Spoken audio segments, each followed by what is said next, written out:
Hey everyone, it's John Little here, and this is part 2 of the history of the Illuminati. This comes from the book by Des Griffin called Fourth Reich of the Rich. And I will put a link to the book for a free PDF in the description box below. This is definitely a book worthy of reading. So I'll go ahead and start. And I'm going to pick up I'll start with the first paragraph, or the last paragraph that I read from part 1, and then continue on.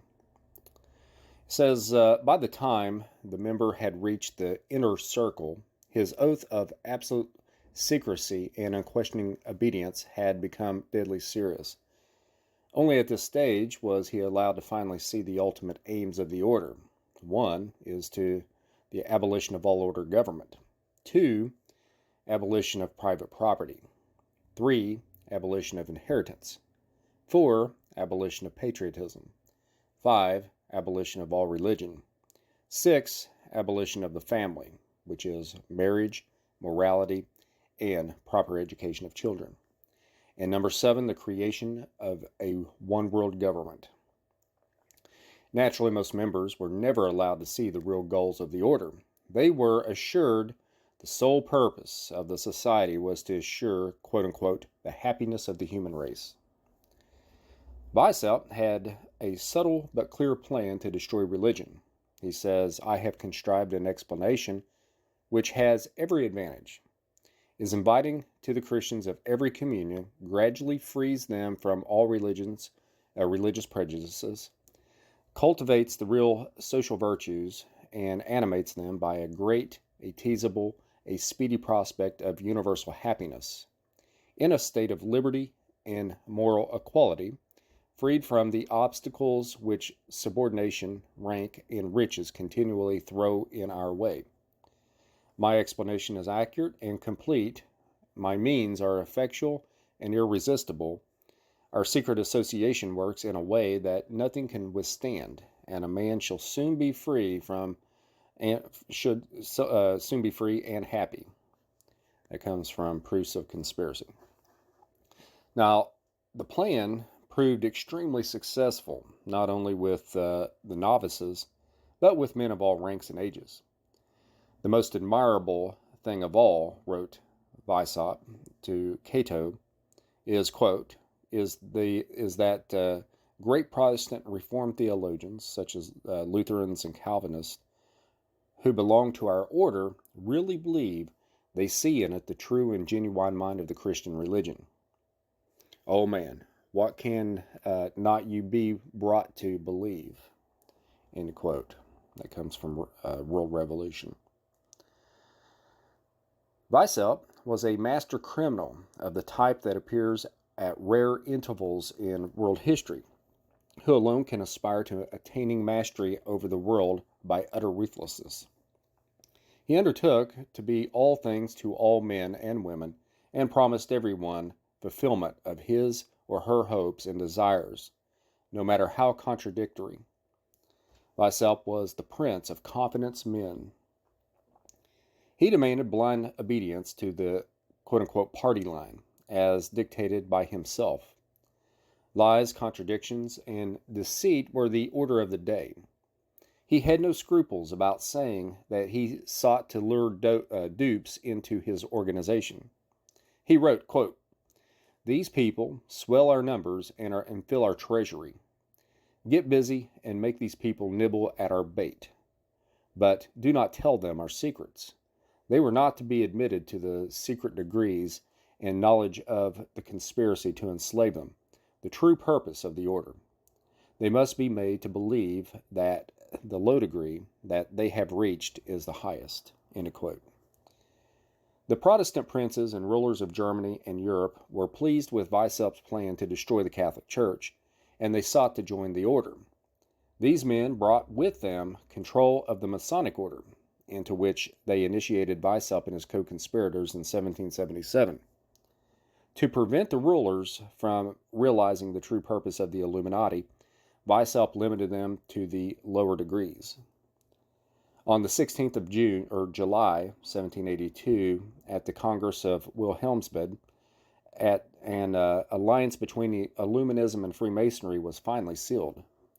This pact joined together all the leading secret societies of the day and united not less than 3 million members all over the world. The actual effect of this merger on the subsequent history of the world has never been appreciated by historians. Quote from a Freemason, Comte de Verrieux, it's probably a French name. He says, quote, what passed at this terrible Congress will never be known to the outside world. For even these men, who had been drawn unwittingly into the movement, and now heard for the first time the real designs of the leaders, were under oath to reveal nothing. This was actually an honest Freemason, by the way. When questioned on the tragic secrets he had brought back with him, he replied, quote, I will confide to you. I can only tell you that all that is very much more serious than you think. The conspiracy which has been woven is so well thought out that it will be, so to speak, impossible for the monarchy and the church to escape from it, end quote. And so during the next few years, there was a strong movement which brought about the emancipation of the Jews in Europe. Prior to that time, Jews had been barred from joining the Masonic order. That ban was lifted. It was decided to move the headquarters of the Illuminized Freemasonry to Frankfurt, which was the stronghold of Jewish finance. The order expanded rapidly, but was soon troubled by dissension. One of Weishaupt's henchmen, Krieg, who held the post of the director of the princes, attempted to usurp some of his boss's glory and was relieved from his position. He left the order. People became immensely interested in the activities of the Illuminati as a result of information leaking out regarding their diabolical plans. In 1785, 4 more leading members of the Illuminati left the society and testified before a court of inquiry called by the Elector of Bavaria. Their startling evidence removed all doubt regarding the satanic nature of Illuminism. On the 11th of October, 1785, the Bavarian authorities raided Zwack's house and discovered a mountainous array of Illuminati documents which show quite clearly that they planned to bring about a universal revolution that should deal the death blow to society. This revolution will be the work of the secret societies, and that is one of our great mysteries. That was a direct quote from Zwack's documents. The dreadful danger posed by the Illuminati became clear to the Bavarian government. They decided to let documents speak for themselves by having them published and circulated as widely as possible. This official document was entitled Original Writings of the Order and Sect of the Illuminati. The governments of Europe ignored the warning contained in it. Shortly after, Zwack left the country, and Weishaupt, with a price on their heads, they took refuge with one of the royal adepts, the Duke of Saxe-Gothard. The apparent breakup of the order served well the cause of the conspirators, who now got busy circulating the news that the Illuminati was a thing of the past. This lie has been perpetuated ever since by quote-unquote historians anxious to cover the truth about the Illuminati's subsequent activities. It now became more important than ever that the name Illuminati or Illuminism be removed from the public use. As the instructions for the degree of the regent put it, quote, the great strength of our order lies in its concealment. Never let it appear in any place in its own name, but always covered by another name and another occupation. End quote. We will now see how exactly these instructions have been carried out. The Order of the Illuminati started when the American Revolution was already underway, and therefore played no significant part in it. However, before the colonies were united, the Constitution adopted and the Republic established 15 lodges of the Order of the Illuminati were formed in 13 colonies. The Columbian Lodge of the Order of the Illuminati was established in New York City in 1785. Members included Governor DeWitt Clinton and later Clinton Roosevelt, Charles Dana, and Horace Greeley. The following year was established in Virginia, with which was identified Thomas Jefferson. When Weissaup's diabolical plans were exposed by the Bavarian government, Jefferson strongly defended him as an enthusiastic philanthropist. Many strong warnings were issued about the activities of the Illuminati in America. On July 19, 1798, David Papin, president of Harvard University, issued a strong warning to the graduating class and lectured them on the influence of Illuminism was having on the American scene. President Timothy Dwight of Yale University issued a similar warning. Also in 1798, George Washington sent a letter to a G.W. Snyder in which he stated, quote, It is not my intention to doubt that the doctrine of the Illuminati and the principles of Jacobinism had not spread to the United States. On the contrary, no one is more satisfied of this fact than I am. The idea I mean to convey was that I do not believe that the lodges of Freemasonry in this country had, as societies, endeavored to propagate the diabolical tenets. That individuals of them may have done it, or that the founder or instruments employed to found the democratic societies in the United States have had this object and actually had a separation of the people from their government in view is too evident to be questioned. End of quote. By the writings of George Washington, published in U.S. government printing press in 1941. The fact that George Washington was gravely concerned about the threat posed to the United States by the Illuminati is amply demonstrated in his famous farewell address, delivered September 17, 1796. This document ranks second only to the Constitution in national importance. He expressed his heartfelt wish that, quote, Heaven may continue to give you the choicest tokens of its benefits, end quote.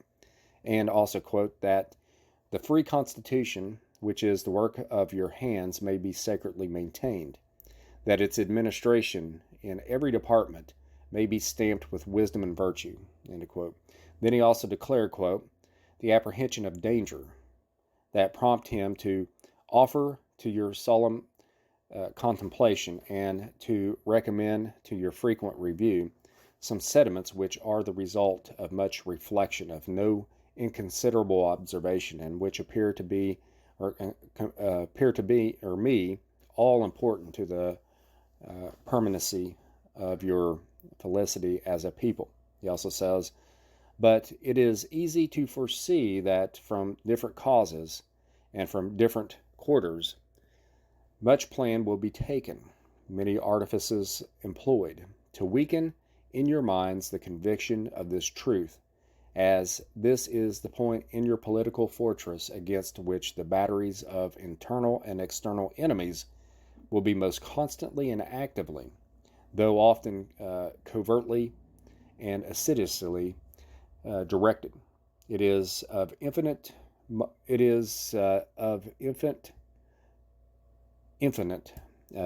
moment that you should properly estimate the immense value of your national union to your collective and individual happiness.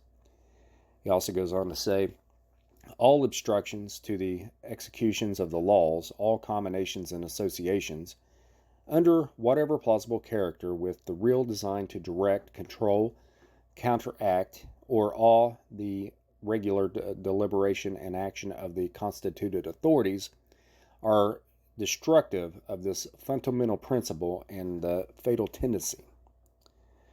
Such combinations, associations are likely the course of time, all things, to become potent engines by which cunning, ambitious, and unprincipled men will be enabled to subvert the power of the people and to assert for themselves the reins of government, destroying afterwards the very engines which have lifted them to unjust dominion.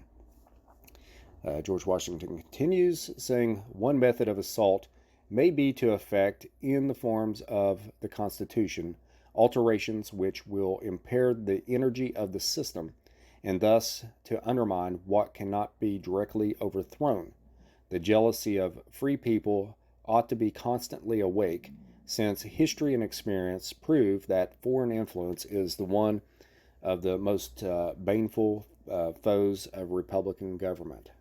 He continues to say, the great rule of conduct for us in regard to foreign nations is in extending our commercial relations to have with them as little political connection as possible. So far as we have already formed engagements, let them be fulfilled with perfect good faith. Here, let us stop. Then he goes on to say, why forego the advantages of so peculiar a situation? Why quit our own to stand upon foreign ground? Why, by interweaving our destiny with that of any part of Europe, entangle our peace and prosperity in the toys of European ambitions, rivalship, interest, humor, or caprice? It is our true policy to steer clear of permanent alliance with any portion of the foreign world.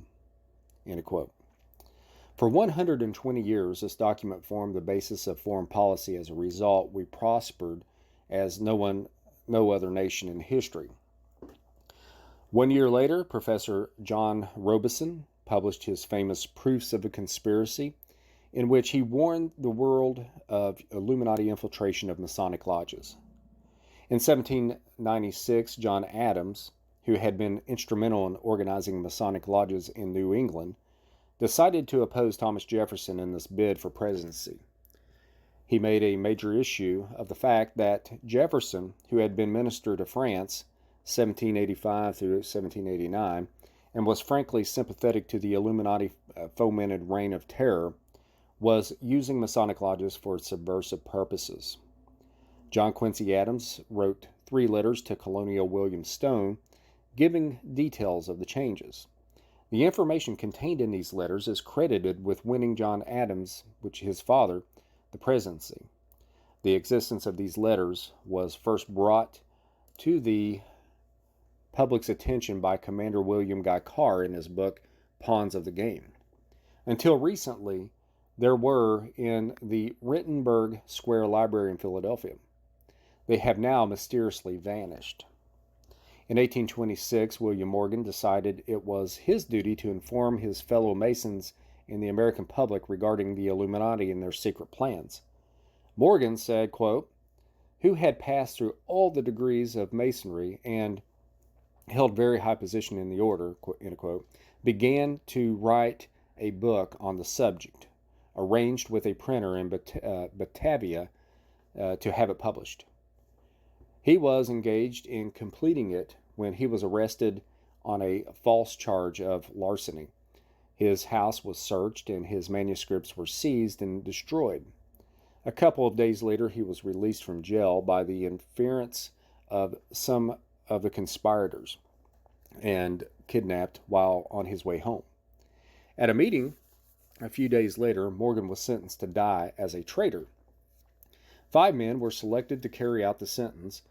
They were, according to one eyewitness, all men of correct habits and good character, and all, I doubt not, were moved by the enthusiastic but most misguided sense of duty. They loaded Morgan into a boat, and when they had rowed into the lake Ontario, they wound a rope around him, attaching to each end of a heavy weight, and then threw him overboard. The body of Morgan was found a year afterwards. None of the murders were ever brought to justice. As a result of the public scandal that followed the murder of William Morgan, the Masonic movement in the United States suffered a severe setback. Nearly 40% of the members belonging to the northern jurisdiction seceded. It is interesting to note, in passing, that mention of this important historical event has been deleted from the history, quote-unquote, history books. As we shall see, such deletions are not accidental. It is difficult not to if not impossible, to uncover a clear picture of Illuminati activities in the early part of the last century. This is due to the fact that Adam Weishaupt's followers wholeheartedly believed in their leader's statement that, quote, the great strength of our order lies in the concealment. Let it never appear in any place in its own name, but always covered by another name and another occupation, end quote. To trace their activities further, it becomes essential that we look for prominent individuals and groups who adhere to the satanic tenets of Illuminism. It is by their fruits that we will know them. They will all be working towards the attainment of the goal of the Illuminati, the destruction of national sovereignty and the establishment of a one-world government. That is the New World Order. And I'll go ahead and end here, and I'll pick back up in part 3. So again, I will put a link to this book in the description box, and I do highly recommend people to read this. It's over 300 pages, and it's well worth it. Des Griffin does a really good job presenting this satanic death cult. He gives a good history of it. He talks about their techniques, and he even goes into, deep history, into the biblical history, and he presents it with a Christian perspective. So anyway, folks, take care and have a good day.